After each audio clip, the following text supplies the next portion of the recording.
Hello sir, મારું નામ અનુરાગ સોલંકી છે. હું વિશ્વકર્મા ગવર્મેન્ટ એન્જિનિયરિંગ કોલેજમાં અભ્યાસ કરું છું.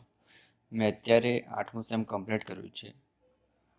હવે as a Gujarati medium student direct engineering કોલેજમાં આવી જવું અને ઇંગ્લિશ સાથે ભણવું એ મુશ્કેલ પડે છે.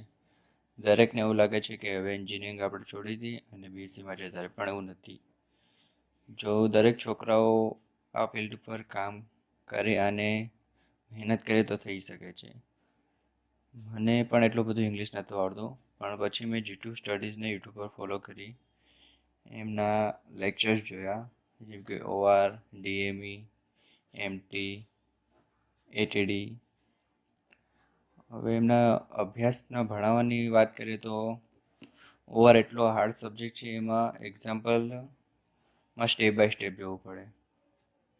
પણ સરે જે રીતે સમજાવ્યું એકદમ સરળ રીત હતી અને મેં આરામથી પાસ કરી દીધું. એના પછી ATD આવ્યું, REE આવ્યું.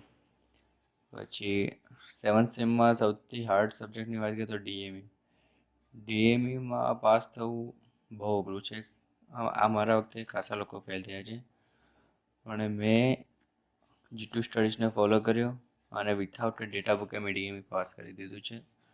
એમાં સરે બહુ ઇઝી રીતે સમજાવેલું છે અને કઈ રીતે ડિઝાઇન ડેટા બુકનો યુઝ કરવો. જો તમને DME સબ્જેક્ટ ના આવડે તો તમે ડેટા બુકથી પાસ થઈ શકો છો. એટલે GTU સ્ટડીઝને ફોલો કરો, એમના વિડીયો ધ્યાનથી જુઓ. As a Gujarati medium student એ દરેકને હેલ્પ કરી શકે છે.